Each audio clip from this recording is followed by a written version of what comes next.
Face হিসেবে cutting বলতে client, এটা বাস্তব, ক্লায়েন্ট এসে বলে দাদা আমার ফেসের সাথে যেটা ভালো লাগে সেই কাটিংটা করে দাও।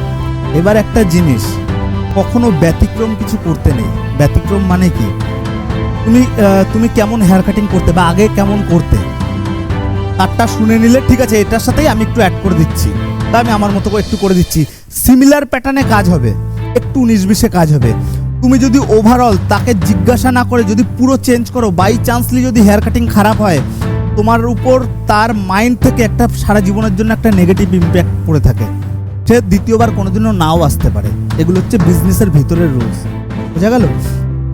অনেকে বলবে যে আমার ফেস দেখে যেরকম ভালো লাগে সেরকম করে দাও, তুমি অ্যাট ফার্স্ট তার প্যাটার্ন জিজ্ঞাসা করবে। এবং আরও একটা জিনিস আমি বলে রাখি, তুমি 0 ফেড হেয়ার কাটিং করো বা 1 ফেড করো বা যেরকম হেয়ার কাটিং করো, ক্লায়েন্টের ফেস পুরোপুরি চেঞ্জ হয় কাটিংয়ের পর। কাটিংটা একটু সুন্দর করতে হবে, কাটিংয়ের পরে প্রপার ড্রায়ার সেট এবং তার সাথে ওয়্যাক্স টুল। সে সারা জীবন একরকম হেয়ার কাটিং করে আসলো, আমার কাছে এসে বললো দাদা আমাকে একটু অন্যরকম হেয়ার কাটিং করে দাও, আমিও হুবহু ওকে সেম হেয়ার কাটিংটাই করে দেবো যেটা ও সারা জীবন করে এসছে, শুধু আমি ড্রায়ারটা আর ওয়্যাক্সটা ভালোভাবে করবো।